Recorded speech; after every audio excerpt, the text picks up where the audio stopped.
Welcome to The Feed, powered by Loblaw. I'm your host, Michael LeBlanc. We conceived of The Feed podcast as an opportunity to showcase thought leaders, tastemakers, innovative food and health brands, and yes, a few key Loblaw executives who are making a difference in the grocery and health industries, together helping Canadians live life well. Suppliers from across North America come to the annual Loblaw Supplier Summit to learn, meet with business partners, make new connections, and talk with fellow brands and merchants. Marcelo Braga did all that and more. He came away with some new hardware. On this episode, I meet the co-founder and director of Frittos Co, minutes after his company was named 2026 Small Supplier Partner of the Year. Marcelo came to Canada from Brazil in 2019 and started making Brazilian chicken croquettes in a food innovation incubator in London, Ontario. 4 years later, he's an award-winning merchant for Loblaw. How? Tune in right now and find out. Marcelo, welcome to The Feed. How are you doing this afternoon? Hi, thank you, Michael. Thank you for inviting me. I'm very good. Well, there's something coming between us on the stage here. I see some hardware. Congratulations. Thank you very much. What is it that we're looking at? Yeah, this is award, our trophy from today. So, we got this today. Small Supplier Award. Very exciting. Yes. So special. I've heard lots about you and your partner and the business from the Small Supplier team, so I'm very excited we had the opportunity to sit down here. And it's a pleasure. Your name, I have some Bragas in my family. My wife is Portuguese, not Brazilian. I think you're Brazilian. But lots of familiar last names in my family as well. So let's talk about who you are, what you do for a living, and we're going to learn more about the business. And I got a bunch of other questions. I'm fascinated by stories like yours. So let's start. Who are you and what do you do for a living? Okay, my name is Marcelo. I'm in Canada for about 8 years. And 4 years ago we started a small business in London, Ontario, me and Wallace. And it's been a long journey for these last 4 years. Since we launched Frittos. And So, how did you meet your partner? Like you're both new Canadians from Brazil. Is that right? Yes, that's right. So how did you know each other in Brazil? No, we didn't know each other from Brazil. That's interesting. How did you wind up in the same place? Yeah. Actually, his wife was born in the same city as me. He was moved to my city that calls Maceió. Yeah. Right. But I didn't bet the thing there, right? So we came to Canada. 2018, 2019, around that, and we met here in Canada. And after a couple of meetings at my house and his house, become like friends, He saw a photo of his father-in-law at my house. Okay. Like, what's this guy doing here? I was like, he's a doctor, right? He's an OB in Brazil. Yeah. He delivered my first daughter. Come on. I was like, no way. Exactly. Wow, what a coincidence. Yeah, exactly. And then after that, we had many other friends in common, and then we became good friends and almost a family today. Yeah. Well, tell me about the business. Tell us what you sell and what the product is. We sell frozen snacks, frozen appetizers. We brought the idea from Brazil because it's a very common food in Brazil. Like you can find in every gathering, in every parties. The most popular Brazilian snack I used to say because it's the coxinha. It's a chicken ball, I would say, chicken croquettes, right? Wallace came to me one day. We were at the gym, and he said, "Marcelo, I want to open a business, man. I need how would say it's like a life balance." Okay, let's open a business, but you would not have a life balance. I was going to say, having a business, that's man. what you were looking for.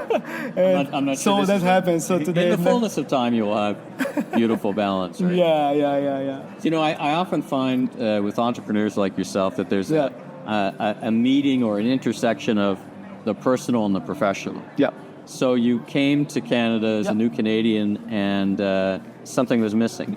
Some food you're familiar with, and you said maybe that's a market opportunity. Does that describe how the two of you were thinking, you and Wallace, about this? Yes, 100%, yes.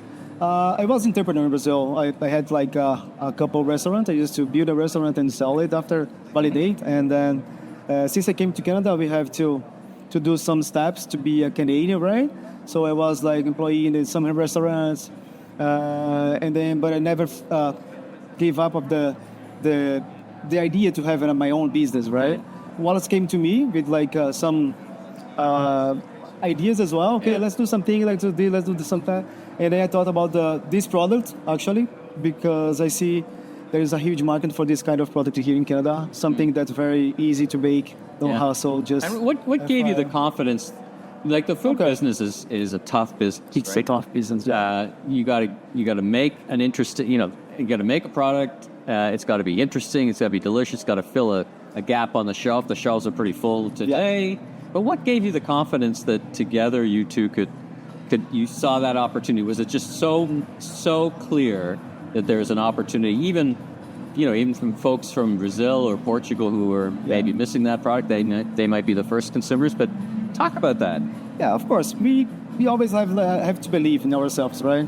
So since we came with this idea, and Wallace and my wife and his wife as well, we worked together in the beginning, all of us together, and we did some experiments before, right? Sure. And then we saw there's some machines that could improve our production. So, okay, let's try it this way. And then we try to validate. Once the people like it or not, if they like it, we can explore more. And did you start it at farmers markets with friends and family? First, just make it in the kitchen or wherever first. Actually, no. We since the beginning we were following all the rules of the food production and everything. So we were at an incubator. So right from the beginning, we're going to do this business. We're going to start it right. Exactly. Yes.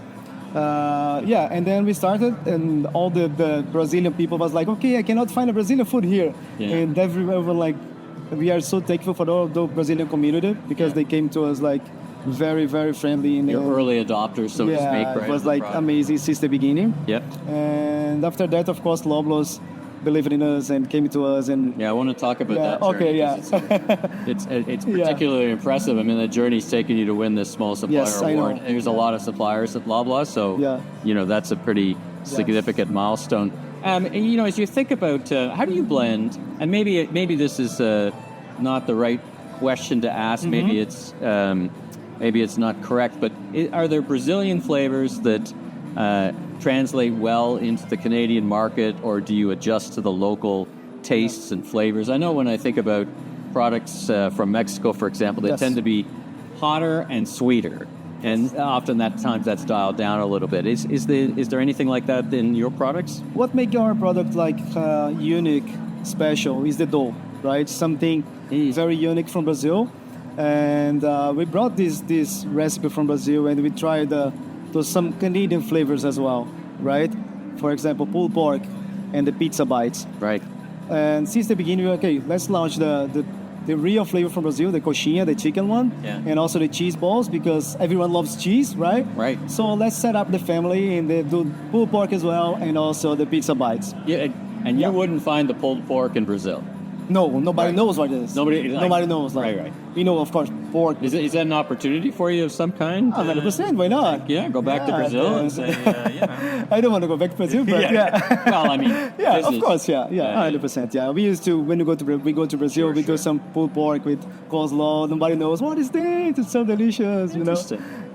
And we saw these opportunities as well to bring those famous flavors here that we can make the composition of take the principle of the concept and apply it kind of locally to what the coxinha is going to bring the Brazilian people, and the pulled pork can bring the Canadian more, and the pizza bites. Everyone loves pizza. Everyone loves pizza bites. Pepperoni, Right. Describe your journey with Loblaw. How did it come about? And it's a very, very big, complex organization. And talk about your journey to becoming a vendor and the small. I know you're part of the Small Supplier program, obviously. So talk about your journey and your experience.